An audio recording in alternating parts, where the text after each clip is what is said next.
न्यूजमा स्वागत छ। म सुदर्शन आचार्य। नमस्कार, म पूजा गिरी। सुरुमा हेडलाइन्स।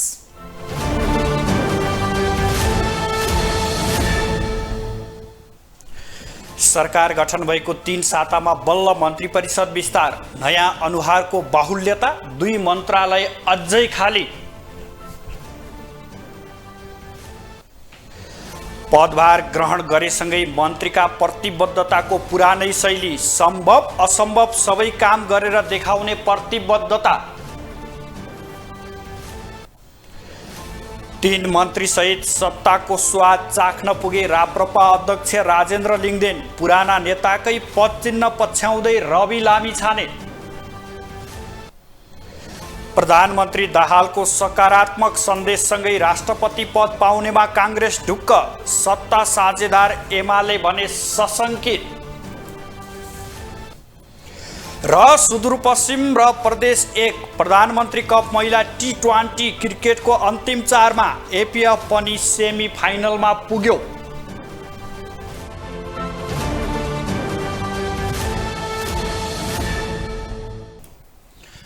ग्लोबल न्यूज अब विस्तारमा। प्रधानमन्त्री पुष्पकमल दाहालले राष्ट्रपति, उपराष्ट्रपति र सभामुख उपसभामुख पदको चयन दलहरू बीचको सहमतिमा गर्नुपर्ने प्रस्ताव अघि सार्नु भएको छ। मंगलबार अपराह्न आफ्नै सरकारी निवास बालुवाटारमा बोलाइएको सर्वदलीय बैठकमा प्रधानमन्त्री दाहालले सो प्रस्ताव राख्नु भएको हो। प्रधानमन्त्रीले राष्ट्रपति, उपराष्ट्रपति, सभामुख र उपसभामुखका निमित्त पनि सहमति गरेर अघि जान सकिन्छ भनेर विषय प्रवेश गराउनु भएको नेपाली काङ्ग्रेसका प्रमुख सचेतक रमेश लेखकले जानकारी दिनुभयो। सभामुख र उपसभामुख का निमित्त पनि सहमति गरेर अगाडि बढ्न सकिन्छ कि भन्ने कुरा पनि राख्नुभयो। संविधानको पालना गर्नुपर्ने, संरक्षण गर्नुपर्ने र तटस्थताको भूमिका निर्वाह गर्नुपर्ने र सबै राजनीतिक दलको र सबै नेपाली जनताको संस्था अथवा नेता भएर बस्नुपर्ने पदहरू भएको हुनाले हामी प्रमुख प्रतिपक्षी दलमा भएर पनि हामी यसका बारेमा छलफल गर्न तयार छौँ। यदि प्रधानमन्त्रीजीले छलफल गर्नु अगाडि बढाउनु भयो भने हामी तयार छौँ भनेर हामीले भनेका छौँ।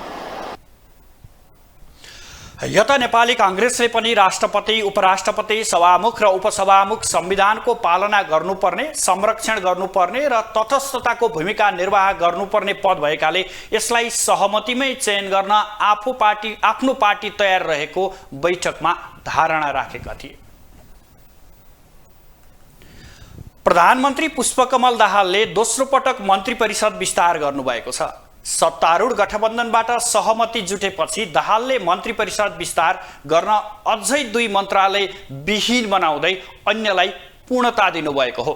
सत्तारूढ गठबन्धनमा भएको सहमति अनुसार वर्तमान सरकारमा नेकपा एमालेका सबैभन्दा धेरै मन्त्री नियुक्त भएका छन्। सत्ता गठबन्धनमा सहमति जुटेको अर्को दिन मंगलबार प्रधानमन्त्री पुष्पकमल दाहालले मन्त्री परिषद विस्तार गरेका छन्। मंगलबार नवनियुक्त मन्त्रीहरूले पद तथा गोपनीयताको शपथ समेत लिए। मंगलबार नेकपा एमालेबाट पदम गिरी स्वास्थ्य मन्त्री बन्दा एमालेबाट विमला राई पौडेल परराष्ट्र मन्त्री बनेकी छिन्। त्यस्तै भगवती चौधरी महिला बाल बालिका मन्त्री बनेकी छन् भने हरि उप्रेती रक्षा मन्त्री नियुक्त भएका छन्। यसअघि नेकपा एमालेबाट विष्णु पौडेल अर्थमन्त्री बनिसकेका थिए। यसअघि नै मन्त्रीको शपथ लिएकी एमालेकी ज्वालाकुमारी शाहलाई कृषि तथा पशुपन्छी विकास मन्त्रालयको जिम्मेवारी दिइएको छ भने दामोदर भण्डारीलाई उद्योग वाणिज्य तथा आपूर्ति मन्त्रालयको जिम्मेवारी दिइएको छ। त्यस्तै एमालेकै राजेन्द्र राईले भूमि व्यवस्था तथा सहकारी मन्त्रालयको नेतृत्व पाएका छन्। मन्त्रालयको जिम्मेवारी लिएकाहरूले जनताका पक्षमा काम गर्ने प्रतिबद्धता समेत व्यक्त गरेका छन्। आम नेपाली जनताको, खास गरी सीमान्तकै जनताहरू, उपक्षेत्रको जनताहरू, पछाडि परेको जनताहरू, विपन्न जनताहरूसम्म चाहिँ स्वास्थ्य सेवाको पहुँचलाई सुनिश्चित गर्ने कुरा हाम्रो मुख्य चुनौती हो। त्यो कुरा चाहिँ पुरा गर्ने गरी हामीले सम्पूर्ण ध्यान त्यसमा केन्द्रित गर्छौँ। परराष्ट्र नीति हाम्रो असंलग्न परराष्ट्र नीति नै हो। हामीले पहिलेदेखि नै पालना गर्दै आएको नीति हो। त्यसलाई व्याख्या गर्ने क्रममा कहिलेकाहीँ दलहरू बीच पनि फरक पर्न सक्छ, कहिलेकाहीँ नेतृत्व बीच फरक पर्न सक्छ, तर असंलग्न परराष्ट्र नीति हाम्रो त्यही रहन्छ। त्यो भएर हामीले त्यही नीतिलाई नै सबैको कमन साझा बुझाइ बनाउने हो त्यो नीतिमा। र केही हामीसँग चाहिँ नबुझेका कुराहरू छन् भनेदेखि हामीले बुझाउने हो। र एकदमै साझा नीति बनाएर हामी अगाडि बढ्छौँ। अहिले नै परराष्ट्र मन्त्रालयसँग जुन हाम्रो परराष्ट्र सम्बन्धी नीति छ त्यही नीतिलाई नै हामी कार्यान्वयन गर्छौँ। शहरी विकास मन्त्रालय अन्तर्गत हामीले गर्नुपर्ने कुराहरू प्राथमिकताको आधारमा हामीले काम गर्दै जाने हामीले सोचेका छौँ। त्यसमध्ये पनि जुन आवश्यकता छ, जुन रोकिरहेको चाहिँ के कारणले काम रोकिएको छ, किन हुन सकेको छैन र त्यसलाई कसरी समस्याको समाधान गर्ने, यी हुन नसकेका कामहरूलाई छिटोभन्दा छिटो चाहिँ अगाडि बढाउने र नयाँ योजनाहरू थप गर्दै लाने हामीले सोचेका छौँ। यता नेकपा माओवादी केन्द्रबाट रेखा शर्मा सञ्चार तथा सूचना प्रविधि मन्त्री नियुक्त हुँदा सुदन किराँती संस्कृति पर्यटन तथा नागरिक उड्डयन मन्त्री बनेका छन्। अमनलाल मोदीलाई भने सामान्य प्रशासन मन्त्रालयको जिम्मेवारी दिइएको छ। नेकपा माओवादीले समेत अहिलेसम्म मन्त्री नभएकाहरूलाई प्राथमिकता दिएको छ। सञ्चार मन्त्री बनेकी रेखा शर्मा र परराष्ट्र मन्त्री बनेका नारायण काजी श्रेष्ठ बाहेक अन्य सबै नयाँ अनुहार हुन्। यो सूचना प्रविधि जुन मन्त्रालयमा म आएँ होइन, सबै अनुभवका सबै हिसाबले मेरो निम्ति स्वाभाविक नयाँ हो यो। मैले केही अब धेरै कुरा बुझ्नुपर्ने हुन्छ र मेरो प्राथमिकता भन्दा पनि अहिले हामीले जुन नेपाल सरकारले जुन नीति कार्यक्रमहरूको कुरा पनि छँदैछ होइन, हामीले यो सहज पहुँच सूचना सञ्चार र प्रविधिमा सहज पहुँच एउटा जनताको पुर्याउने कुरा र अर्को कुरा चाहिँ यो सबै हाम्रो उत्पादनदेखि ल्याएर सबै सार्वजनिक सङ्घ संस्थानहरूमा सूचना र प्रविधिको कुरालाई सहजतापूर्वक कसरी उपलब्ध गराउन सकिन्छ र सूचनालाई कसरी अब सेवाग्राहीको पहुँच पुर्याउन सकिन्छ भन्ने कुरालाई विशेष ध्यान दिनुपर्छ भन्ने लागेको छ। राष्ट्रिय स्वतन्त्र पार्टीबाट डोल प्रसाद अर्यालले श्रम रोजगार तथा सामाजिक सुरक्षा मन्त्रालयको जिम्मेवारी पाएका छन् भने शिशिर खनाल शिक्षा मन्त्री नियुक्त भएका छन्। डाक्टर तोसीमा कार्कीलाई भने स्वास्थ्य तथा जनसङ्ख्या राज्य मन्त्री नियुक्त गरिएको छ। राष्ट्रिय स्वतन्त्र पार्टीका तर्फबाट मन्त्री बनेकाहरू सबै नयाँ अनुहार हुन्। पहिलो निर्णय हामीले स्वास्थ्य सेवाका न्यूनतम मापदण्ड सम्बन्धी गरेका छौँ। त्यस अन्तर्गत चाहिँ पालिका स्तरमा हुने स्वास्थ्य केन्द्रहरू, आधारभूत स्वास्थ्य केन्द्रहरू होइन, स्वास्थ्य चौकीहरू, पहिला त स्वास्थ्य चौकी थियो, अहिले आधारभूत स्वास्थ्य केन्द्र भनिएको छ। ती स्वास्थ्य केन्द्रहरूमा हुनुपर्ने उपकरणहरू, जनशक्तिहरू, सेवाहरू सम्बन्धीका नियमनकारी मापदण्डहरू छन्। त्यो साथसाथै हजुरको यो क्षेत्रीय स्तरका अस्पतालहरू, जिल्ला स्तरका अस्पतालहरू, केन्द्रीय स्तरका प्रादेशिक स्तरका अस्पतालहरूमा हुनपर्ने मापदण्ड सम्बन्धीका निर्णय हामीले आज लिएका छौँ र यसैमा आधारित भएर र आवश्यक संशोधन पनि हामी बेला बखतमा गर्दै जानेछौँ। राप्रपा अध्यक्ष राजेन्द्र लिङ्गदेन पहिलो पटक मन्त्री बनेका छन्। उपप्रधान सहित ऊर्जा मन्त्रालयको नेतृत्व गर्दै लिङ्गदेन सरकारमा सहभागी हुँदा राप्रपाकै ध्रुव बहादुर प्रधान कानुन न्याय तथा संसदीय मामिला मन्त्री बनेका छन्। त्यस्तै विक्रम पाण्डे शहरी विकास मन्त्री बनेका छन् भने पाण्डे विरुद्ध भ्रष्टाचार आरोपमा विशेष अदालतमा मुद्दा समेत दायर भएको थियो। राप्रपाबाट पाण्डे मात्रै दोस्रो पटक मन्त्री बनेका हुन् भने अरू सबै नयाँ अनुहार हुन्। राप्रपाले दीपक बहादुर सिंहलाई ऊर्जा राज्य मन्त्री बनाएको छ। ऊर्जा जलस्रोत तथा सिँचाइ मन्त्रालय अन्तर्गत हुने कामहरूको बारेमा योजनाबद्ध ढङ्गले कामलाई अगाडि बढाउनको लागि विगतमा भएका कामहरूको अनुभव समेतलाई ध्यानमा राखेर ती सबैलाई अध्ययन गर्दै आगामी 5 वर्षमा ऊर्जा जलस्रोत र सिँचाइको क्षेत्रमा हामीले योजनाबद्ध ढङ्गले प्राथमिकतामा राखेर गर्नुपर्ने कामहरू के हुन् र कसरी हामी अगाडि जान सक्छौँ, हाम्रो आवश्यकता प्राथमिकताहरू निर्धारण गर्न र 5 वर्षीय एउटा रणनीतिक योजना बनाउनको लागि अहिले एउटा कार्यदल चाहिँ गठन गर्ने निर्णय गरेका छौँ। पहिलो निर्णय चाहिँ 25 सदस्यीय मन्त्रीमण्डलमा मङ्गलबार विस्तार हुँदा 23 मन्त्रालयले नेतृत्व पाएका छन्। युवा तथा खेलकुद र वन मन्त्रालयको जिम्मेवारी भने प्रधानमन्त्री पुष्पकमल दाहालसँगै रहेको छ। मन्त्रीमण्डलमा अधिकांश मन्त्री पहिलो पटक अवसर पाउने मध्येका छन् भने केही मात्रै दोस्रो कार्यकालका रूपमा मन्त्रालयको नेतृत्वमा पुगेका छन्। ग्लोबल टेलिभिजनका लागि क्यामेरा ब्युरोको सहयोगमा अमृत राज काफ्ले, काठमाडौँ। अब पालो ग्लोबल वाइसको।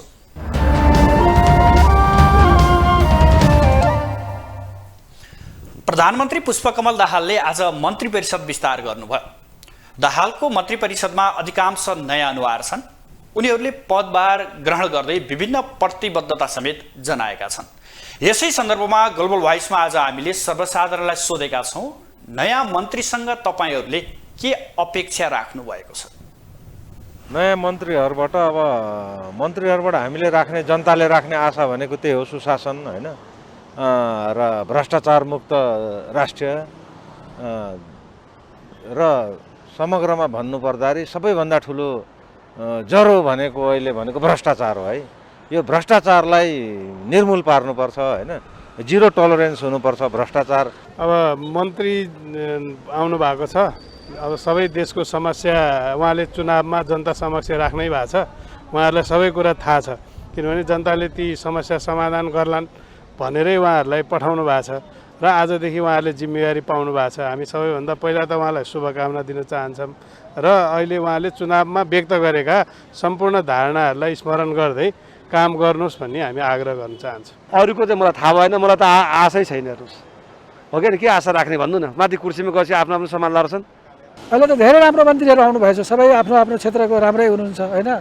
तर अब अहिले राम्रो हुँदैमा अब भोलि राम्रो होला भने भन्न सक्दैन। तर भोलिका दिनमा उहाँहरूलाई काम दिने र कामको अनुगमन गर्ने सिस्टम भएन भने जोसुकै पनि नेपालमा त उस्तै पुरानै अवस्थामा रहन्छ। यो सरकारले चाहिँ छिटै नै 1950 को सुगौली सन्धिलाई परिमार्जन गर्ने र सिमानामा चाहिँ सिमानाको सुरक्षा गर्ने विषय र सार्वभौमसत्ता र बाह्य शक्तिसँगको नेपालको स्वतन्त्रतामा चाहिँ निष्पक्षता र परराष्ट्र नीति ल्याउनेछ भन्नेमा मलाई विश्वास छ। माओवादी केन्द्रका अध्यक्ष पुष्पकमल दाहाल प्रचण्ड नेतृत्वमा गठित सरकारका अगाडि अवसर र चुनौतीका चाँग छन्। यो कुरा दाहाल र उनका सबै सत्ता साझेदार दल र नेताहरूका लागि लागू हुन्छ। झन्डै 1.5 दशक अगाडि नयाँ जोश र दृष्टिकोण सहित पहिलो पटक सत्तारोहण गर्नुभएका दाहाल उहाँकै शब्दमा अहङ्कारका कारणले सत्ताबाट विमुख मात्रै हुनुभएको थिएन, जनताको अपार विश्वास पनि गुमाउनु भएको थियो। त्यो गुमेको विश्वासलाई जीवित बनाउन अब उहाँले कस्तो कदम चाल्नु होला, अहिलेको चासोको विषय बनेको छ। एमाले सहित 7 दलको समर्थनमा पुस 10 गते प्रचण्ड प्रधानमन्त्री बने। 268 सांसदको समर्थन पाएका प्रधानमन्त्री दाहालले मन्त्री परिषद विस्तार समेत गरेका छन्। मंगलबार विस्तार भएसँगै प्रचण्ड नेतृत्वको सरकार 23 सदस्य बनेको छ भने अन्य 2 मन्त्रालय प्रचण्ड आफैले राखेका छन्। सत्तारूढ गठबन्धनमा भएको सहमति अनुसार वर्तमान सरकारमा नेकपा एमालेका सबैभन्दा बढी मन्त्री छन्। तर प्रचण्डले मन्त्री परिषदलाई पूर्णता दिए पनि राष्ट्रपति, उपराष्ट्रपति, सभामुख र उपसभामुख पदमा भने सहजै भागभण्डा मिल्ने सम्भावना छैन। विश्वासको मत लिन कांग्रेससँग राष्ट्रपति दिने भित्री सहमति प्रचण्डले गरेको खुलासा भएसँगै तर्सिएको एमालेले थप असहजता थपिदिएसँगै प्रचण्डलाई थप चुनौती बढेको छ। अर्कोतर्फ वर्तमान सरकारमा सहभागी मन्त्री र उनीहरूको क्षमतामा पनि प्रश्न उठेकाले प्रचण्डलाई यो विषय पनि गहन बनेको छ।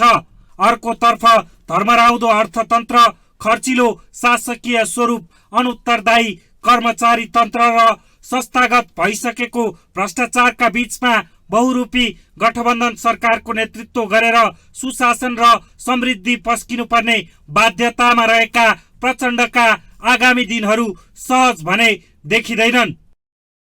जुटाउँदाखेरि यो सबैलाई पद दिएर पद दिनु पर्यो, उनीहरूले भनेको मान्छेको नियुक्ति दिनु पर्यो, उनीहरूले भने जस्तो ठाउँ दिनु पर्यो, कमाई दबाईको व्यवस्था गरिदिनु पर्यो। वास्तवमा पुष्पकमल दाहाललाई साह्रै गाह्रो हुन्छ जस्तो लाग्यो मलाई। त्यो सशस्त्र हिंसा 10 वर्ष चलाए भन्दा पनि निकै कठिन होला जस्तो लाग्दैछ मलाई यो पटकको सरकार चलाउनलाई। प्रचण्डका लागि प्रधानमन्त्री पद ओलीले दिएको अप्रत्याशित उपहार हो। आधा आधा कार्यकाल प्रधानमन्त्री र अन्य पदहरूको लेनदेन देखिएका शर्तहरू बालकोटको निर्देशनको अक्षरशः पालना ओपन सेक्रेट शर्त हो। कांग्रेसले प्रचण्डलाई विश्वासको मत दिएर जुन आशंकाको बिउ रोपेको छ, यसले ओली प्रचण्ड सम्बन्धमा निरन्तर डर पैदा गर्ने निश्चित छ। खाली सत्ता अनि सत्ता पनि कस्तो सत्ता? आफू, आफ्नी छोरी, आफ्नी बुहारी, यतिका लागि जनयुद्ध गरेको हो त? त्यत्रो त्याग छ शहीदहरूको, यतिका लागि हो? अहिले पनि मुटुको छेउमा गोलीको छर्रा, तप तप रगत, आँखामा आँसु, विस्थापित भएर गुरिल्लाहरू मलेसियामा डल्ला ठोक्दैछन्। अनि प्रचण्ड चाहिँ यहाँ कहिले बुहारी, कहिले छोरी, कहिले आफू, कहिले शेरबहादुर, कहिले केपी ओली, यस्तो पनि प्रचण्ड हुन्छ। प्रचण्ड आफैले बारम्बार भन्ने गरेको एउटा वाक्यांश हो निरन्तरतामा क्रमभङ्गता। यही वाक्यांशमा उनलाई अहिले अनुकूल समय छ। नयाँ दलका युवा मन्त्रीहरूमा केही गरेर देखाउने चुनौतीका हुटहुटीका साथै सरकारमा सहभागी छन् भने प्रचण्ड आफै पनि विद्रोहलाई नेतृत्व गरेर उदाएका नेता भएकाले वर्तमान चुनौतीको सामना गर्न सक्लान् वा पहिले कार्यकालमा जस्तो नेपाली सेनामा हात हालेर अर्को कुनै दुर्घटना निम्त्याउँदै सत्ता बाहिर पुग्लान्, त्यो भने भोलिको दिनले देखाउला। ग्लोबल टेलिभिजनका लागि क्यामेरामा विजय ठकुराटीका साथमा अभिषेक सापकोटा, काठमाडौँ। राज संस्था र हिन्दू राष्ट्रको मूल मुद्दा बोकेर हिँडेको राष्ट्रिय प्रजातन्त्र पार्टी राप्रपा गणतान्त्रिक व्यवस्थाभित्रको सरकारमा सहभागी भएको छ। 14 सीट सहित संसद प्रवेश गरेको राप्रपा प्रचण्ड सरकारलाई विश्वासको मत दिँदै 4 बुँदे शर्त तेर्स्याउँदै उप प्रधानमन्त्री सहित 3 मन्त्री र 1 राज्य मन्त्री लिएर सत्ताको स्वाद चाख्न पुगेको हो। 2078 साल मक्सिर 19 गते कमल थापालाई पराजित गर्दै राप्रपाको नेतृत्व सम्हालेका राजेन्द्र लिङदेन प्रचण्ड नेतृत्वको सरकारमा उपप्रधान एवं ऊर्जा जलस्रोत तथा सिंचाई मन्त्री बनेका छन्। राज संस्था र हिन्दू राष्ट्रको एजेन्डालाई मूल मुद्दा बनाएर राजनीति गरिरहेको राप्रपा र त्यसको नेतृत्वकर्ता त्यही व्यवस्थाको विरोधीसँग कुममा कुम जोड्दै सत्ता सहयात्रा गर्न पुगेको हो। आफूहरूका लागि सरकार प्राथमिकता नभएको तर अस्थिरता निम्ति नै भन्दै स्थायित्वका लागि प्रचण्ड सरकारलाई समर्थन गरेको बताएका लिङदेनको यो अभिव्यक्ति सत्तामा पद बार्गेनिङका लागि मात्रै भएको स्पष्ट देखिएको छ। पार्टीको नेतृत्व समेत सम्हालेका लिङदेन उपप्रधानमन्त्री सहित ऊर्जा पाएसँगै सरकारमा सहभागी हुनु, संसदमा 14 सीट रहेको राप्रपाले 3 मन्त्री र 1 राज्य मन्त्री पाउनुले पनि राप्रपा विचारमा भन्दा शक्तिमा बढी रमाउन लागेको सहजै विश्लेषण गर्न सकिन्छ। अर्कोतर्फ सरकारमा पहिलो पटक पाइला टेक्न लागेका अध्यक्ष लिङदेनले शपथ लिनु पूर्व सामाजिक सञ्जालमा समर्थक तथा शुभेच्छुकहरूको ठूलो पंक्तिको असहमतिका बीच पनि यो अग्नि परीक्षामा होमिने निर्णय गर्नु परेको बताएका थिए। साथै उनले आफ्ना लागि यो निर्णय अनिवार्य जस्तै भएको र असम्भव जस्तो लागे पनि खरो रूपमा उत्रिने बताउँदै धैर्यता र सहयोगका लागि आग्रह समेत गरेका थिए। उनको यो अभिव्यक्तिले पनि सहजै बुझ्न सकिन्छ राप्रपालाई सरकारमा सहभागी नहुन पार्टीभित्रैबाट ठूलो दबाव छ। यद्यपि सत्ता मोहमा राजेन्द्र लिङदेन चुर्लुम्मै डुबे। हुन त सरकारमा सहभागी हुन तेर्स्याएको 4 वटा शर्त मध्ये 27 गते पृथ्वी जयन्तीमा सार्वजनिक बिदा दिँदै प्रचण्डले एउटा माग पूरा गरिदिएका छन्। त्यसैलाई मुख्य उपलब्धि ठानेर राप्रपा सरकारमा सहभागी भएको हो भने त्यसलाई ललिपपको संज्ञा बाहेक अरू केही दिन सकिँदैन। तर वर्तमान व्यवस्थाको विरोध गर्दै राज संस्था र हिन्दू राष्ट्रको मुद्दा उचाल्दै जनता माझ मत मागेको राप्रपाले गणतन्त्रवादीसँग कसरी घाँटी जोड्न पुग्यो त्यो भने रहस्यमय नै छ। लिङदेनको यो सत्ता यात्रालाई कमल थापाको नै लयका रूपमा बुझ्न सकिने वरिष्ठ अधिवक्ता बालकृष्ण नेउपाने बताउँछन्। जसरी कमल थापा राप्रपाको नेतृत्वमा हुँदा हरेक सरकारमा सहभागी हुँदै र सत्ता स्वार्थमा रमाएका थिए, त्यही बाटोमा लिङदेन हिँडेको नेउपानेको विश्लेषण छ। कमल थापाले कुन सरकारमा गएन? अहिले सबभन्दा बढी भनेको प्रचण्ड गणतन्त्र ल्याउने, धर्मनिरपेक्ष ल्याउने, प्रधानमन्त्रीलाई यस्तो राजावादी र हिन्दू धर्मवालावादीले भोट हालो। अब उनीहरूले प्रमाणित के गराउन, अघि जसरी जय रविको मैले भने जुन जोगी आए पनि कानै चिरेको है। हिजो कमल थापा जोगी आएको थियो, त्यसको पनि कानै चिरेको रहेछ। अब त्यसका ठाउँमा लिङदेन जोगी आए, त्यसको पनि कानै चिरिया छ है। राजाको नाम बजाएर सत्तामा जाने पार्टी राप्रपा रहेको भन्दै उनले राजा बेचुवा पार्टीको रूपमा समेत चित्रित गरेका छन्। जसरी प्रचण्डले संसदबाट समाजवाद ल्याउँछु भन्नु र राजेन्द्र लिङदेनले संसदबाट राजा ल्याउँछु भन्नु उस्तै उस्तै रहेको नेउपानेको विश्लेषण छ। राजाको नाम लिएर सत्तामा जाने पार्टी हो। राजाको नाम लिएर राजा बेच्ने पार्टी हो। राजा ल्याउने पार्टी होइन। राजा ल्याउने पार्टी होइन। र यो दुईटा मान्छे गरिब कम्युनिस्टलाई प्रचण्डले संविधानमा समाजवाद उन्मुख लेखिदिए र म संसदबाटै समाजवाद ल्याउँछु भनेर भ्रम छरेर हिँडेछन् नि। यी संसदबाट समाजवाद ल्याउँछु भन्नु र राजेन्द्र लिङ्गदेनले संसदबाट राजा र धर्म ल्याउँछु भन्नु एउटै धन्दा आउँदैन। भोट आउँछ, मन्त्री हुन्छन्, पैसा कमिन्छ, बाँकी केही हुँदैन। यता राष्ट्रिय जनमोर्चाका अध्यक्ष चित्रबहादुर केसीले राप्रपाको यो सत्तारोहण कुनै अनौठो नभएको बताएका छन्। लिङ्गदेनको पार्टी लोकेन्द्र बहादुर चन्द र पशुपति शमशेर राणाको पार्टी भएकाले विचार छाडेर सत्तामा पुग्नुले खासै महत्त्व नराख्ने उनको भनाइ छ। राजेन्द्र लिङ्गदेनको पार्टी त्यही तपाईँको चाहिँ लोकेन्द्र बहादुरजीको पार्टी न हो, पशुपति शमशेरजीको पार्टी न हो, के नयाँ पार्टी हो र त? उहाँहरूले नि यसै भन्नुभएको छ त नेपालमा राजतन्त्र चाहिन्छ, गणतन्त्र हुँदैन। टुटफुटको इतिहासबाट गुज्रेर आएको यो पार्टी अब कसरी अगाडि बढ्छ भन्ने अर्को प्रश्न तेर्सिएको छ। साथै पार्टीभित्र सरकारमा जान नहुने बलियो मत रहेको समयमा सत्तालाई प्रिय ठानेका अध्यक्ष लिङ्गदेनले अब कसरी यो चुनौतीको सामना गर्लान् त्यो भने हेर्न बाँकी छ। अर्कोतर्फ राज संस्था र हिन्दू राष्ट्र मूल मुद्दा बोकेका लिङ्गदेन कसरी बने गणतन्त्रका सारथी यो भने खोजीकै विषय बनेको छ। ग्लोबल टेलिभिजन एचडीका लागि सुदर्शन आचार्यको रिपोर्ट। मंगलबार शीतल निवासमा राष्ट्रपति विद्यादेवी भण्डारी समक्ष लामबद्ध लागेर शपथ खाएका अधिकांश नवनियुक्त मन्त्रीहरू आआफ्नो मन्त्रालय पुगे। तर राष्ट्रिय प्रजातन्त्र पार्टीका 3 मन्त्री र 1 राज्य मन्त्री भने गौसलातर्फ मोडिए। मन्त्रालय सम्हाल्नु पूर्व पशुपतिनाथ दर्शनका लागि पुगेका नवनियुक्त मन्त्री निधारमा पशुपतिको टीका र गलामा रुद्राक्ष धारण गर्दै सिंहदरबारमा मन्त्रालय सम्हाल्न पुगे। शपथ लगतै किन पशुपतिनाथ पुगे त राप्रपाका मन्त्रीको टोली।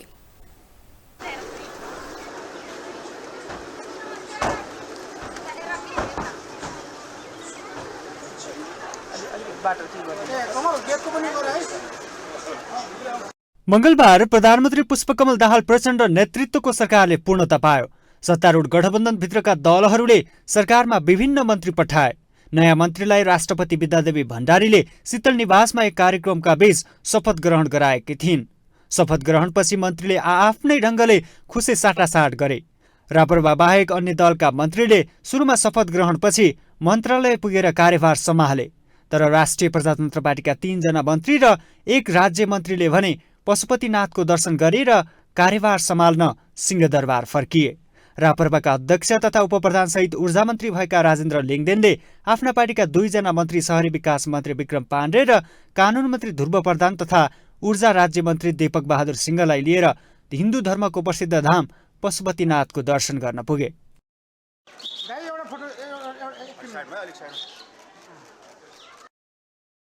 सामान्यतया यसअघिको प्रचलन अनुसार मन्त्री भएपछि वामपन्थी विचारधारका मन्त्रीहरूले पुष्पलालको शालिगमा माल्यार्पण गरेर कार्यको थालनी गर्थे।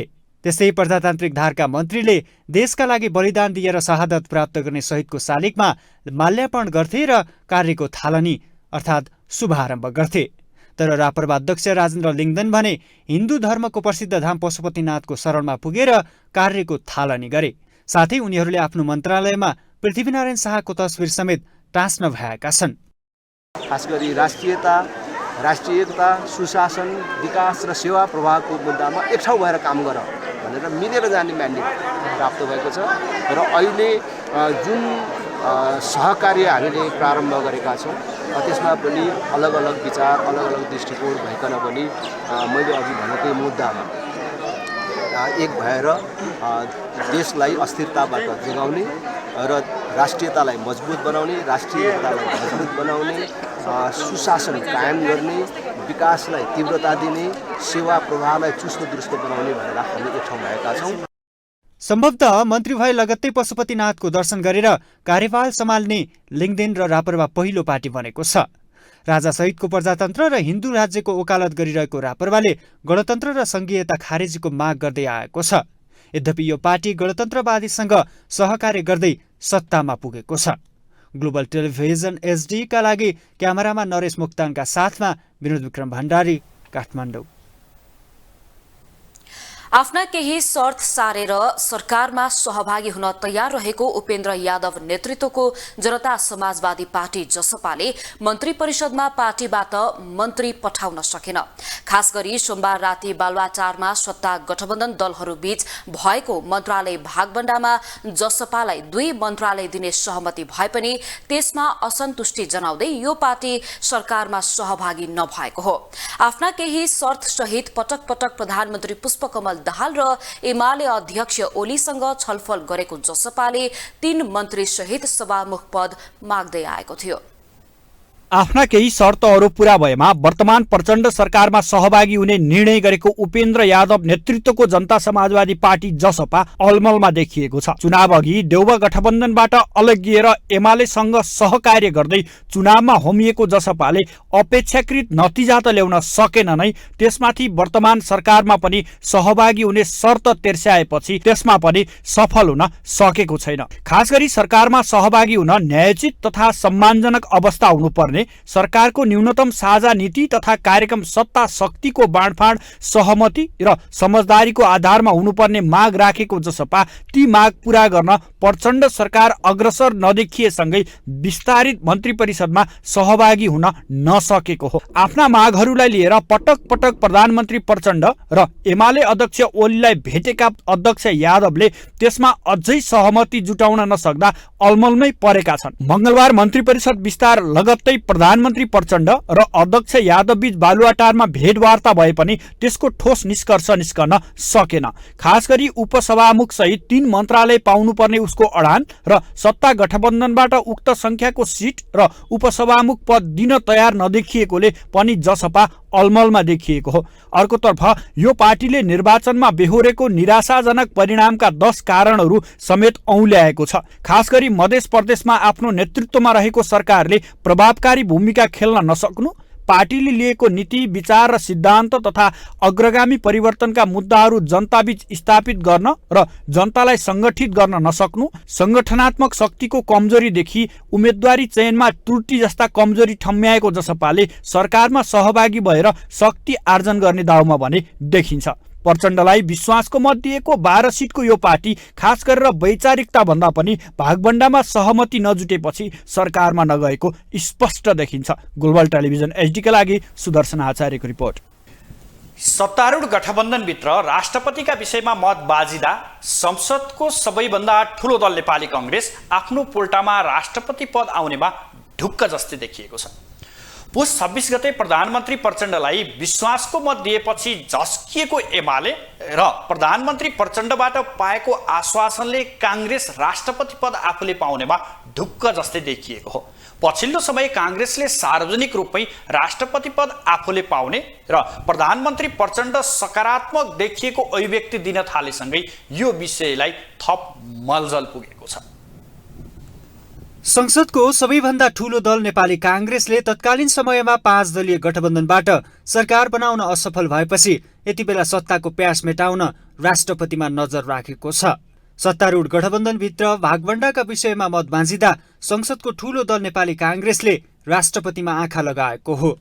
पुस 26 गते प्रधानमन्त्री पुष्पकमल दाहाल प्रचण्डलाई कांग्रेसले विश्वासको मत दिएपछि नै कांग्रेसको भूमिकाबारे राजनीतिक वृत्तमा विभिन्न आशंका उत्पन्न भएका थिए।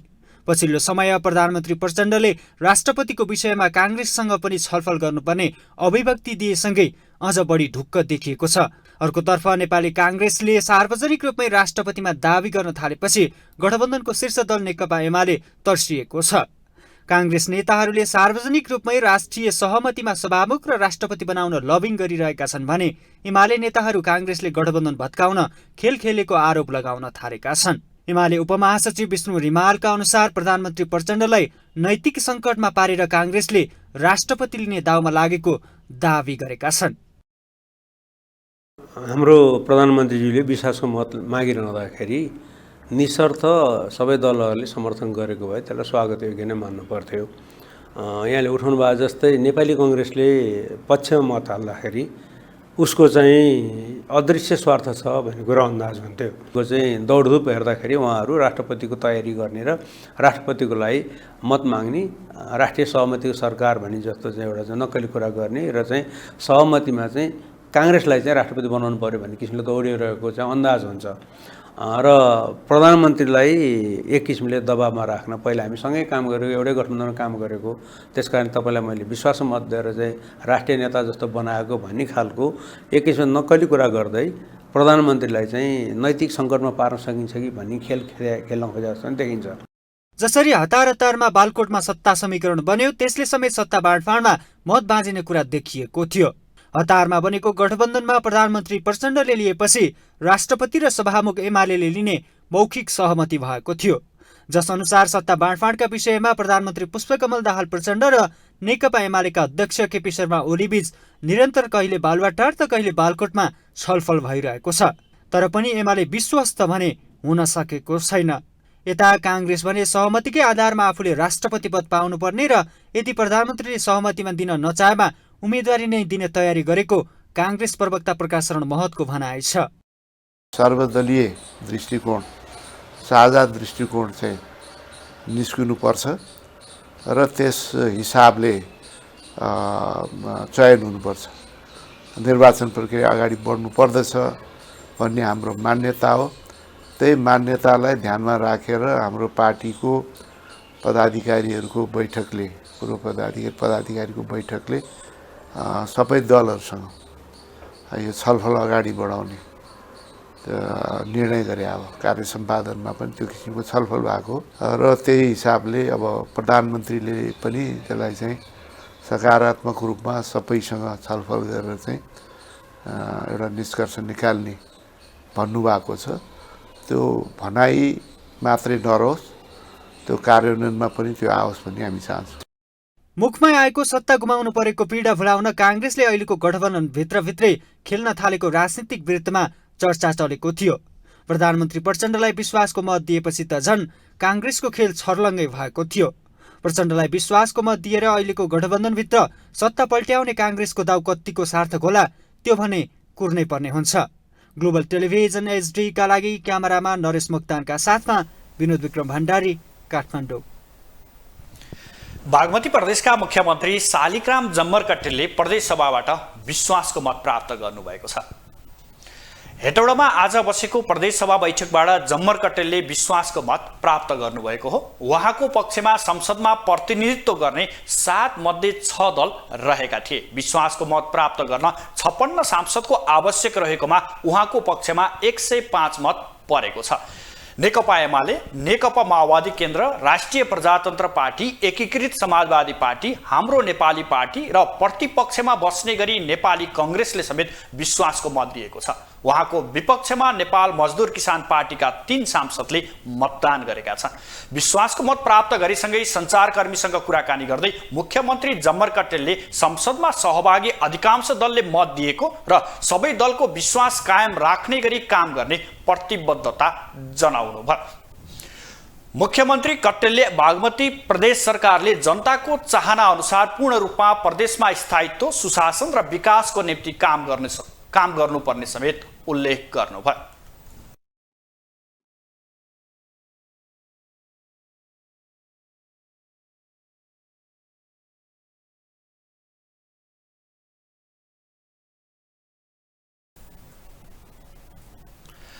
अब पालो इन्टरनेसनल न्युजको।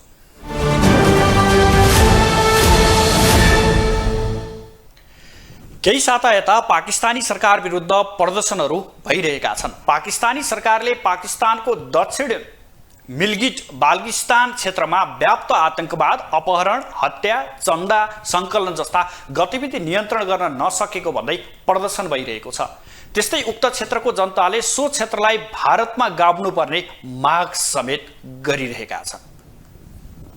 पछिल्लो समय पाकिस्तानमा आन्दोलन चर्किरहेको छ। खास गरी सरकारले व्याप्त आतंकवाद, अपहरण, हत्या, फिरौती, चन्दा सङ्कलन जस्ता गतिविधि नियन्त्रण गर्न नसकेको भन्दै पाकिस्तानको दक्षिण गिलगिट बल्तिस्तान क्षेत्रमा सरकार विरुद्ध आन्दोलन चर्किएको हो। प्रदर्शनकारीहरू सडकमा सरकार विरोधी नारा लगाउँदै दिनहुँ जसो प्रदर्शन गरिरहेका छन्। प्रदर्शनमा हजारौं स्थानीयवासी, मजदुर, विद्यार्थी, नागरिक अगुवा, चिकित्सक, कानुन व्यवसायी, सामाजिक अभियन्ता र अधिकांश राजनीतिक दलका कार्यकर्ताहरूको समेत सहभागिता रहेको अन्तर्राष्ट्रिय सञ्चार माध्यमहरूले उल्लेख गरेका छन्। प्रदर्शनकारीले सरकार समक्ष 10 बुँदे माग अघि सारेका छन् र आफ्ना माग पूरा नभएको खण्डमा आन्दोलनलाई अझ तीव्र बनाउने चेतावनी समेत दिइरहेका छन्। पाकिस्तानको उत्तर पूर्वी क्षेत्र गिलगिट बल्तिस्तानलाई भारतको केन्द्र शासित प्रदेश लद्दाखमा गाड्नुपर्ने माग समेत स्थानीय आन्दोलनकर्ताले अघि सारेका छन्। प्रदर्शनका कारण शहरका बजार, पसल, होटेल, पेट्रोल पम्पहरू ठप्प पारिनुको साथै त्यस क्षेत्रका गाउँ बस्तीबाट हजारौं नागरिक सडकमा निस्किएका छन्। साथै उनीहरूले कारगिल सडकमा भारत र पाकिस्तान सीमामा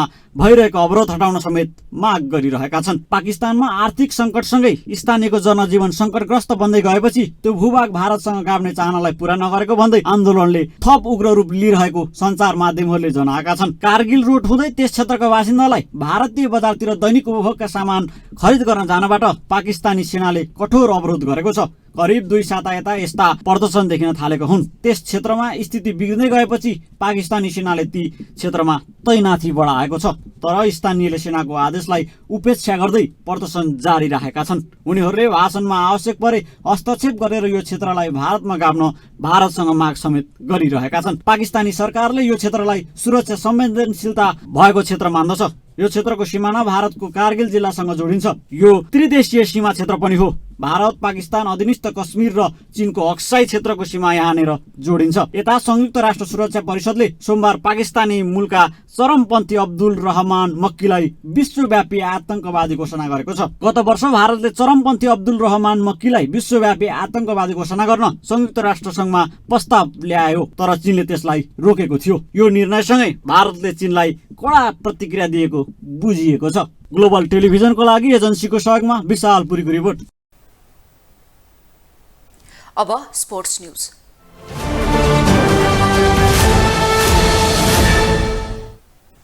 लीग चरणका सबै खेलमा जित निकाल्दै सुदूरपश्चिम र प्रदेश 1 प्रधानमन्त्री कप महिला राष्ट्रिय टी20 क्रिकेट प्रतियोगिताको अन्तिम 4मा प्रवेश गरेका छन्। इटहरीको जनता पार्कमा सम्पन्न दोस्रो खेलमा सुदूरपश्चिम प्रदेशले विभागीय टोली एपीएफ क्लबलाई 4 विकेटले पराजित गरेको हो।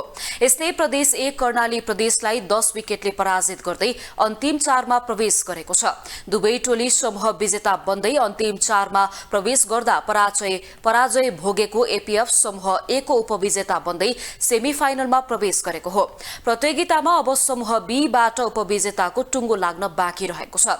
प्रदेश 1 ले सबै खेलमा स्पष्ट जित निकाल्दै समूह विजेता बन्दा दोस्रो र तेस्रो स्थानमा समान 2-2 अङ्क जोडेका टोली द्वय लुम्बिनी र मधेस बीचको भिडन्तपछि उपविजेताको टुङ्गो लाग्नेछ। दुवै टोली बुधबार प्रतिस्पर्धा गर्नेछन्। प्रतियोगितामा भोलि समूह चरणका अन्तिम खेल हुनेछ। पहिलो खेल मधेस प्रदेश र लुम्बिनी तथा दोस्रो खेल बागमती प्रदेश र गण्डकी प्रदेश बीच हुनेछ। ग्लोबल न्यूजको अन्त्यमा हेडलाइन्स पुनः एकपटक।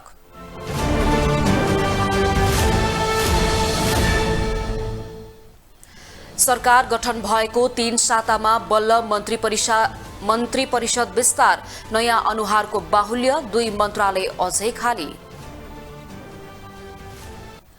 पदभार ग्रहण गरेसँगै मन्त्रीका प्रतिबद्धताको पुरानै शैली, सम्भव असम्भव सबै काम गरेर देखाउने प्रतिबद्धता। 3 मन्त्री सहित सत्ताको स्वाद चाख्न पुगे राप्रपा अध्यक्ष लिङदेन, पुराना नेताकै पद चिन्ह पछ्याउँदै रवि लामिछाने।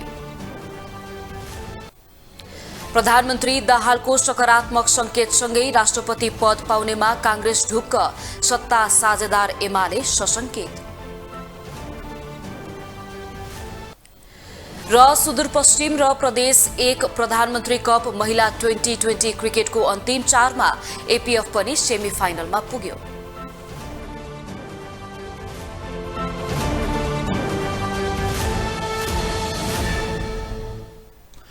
ग्लोबल न्यूज अहिलेलाई यति नै। ग्लोबल टेलिभिजन तपाईँ फेसबुक तथा युट्युबमा पनि प्रत्यक्ष हेर्न सक्नुहुनेछ। ग्लोबल टेलिभिजन हेर्दै रहनुहोला। नमस्कार।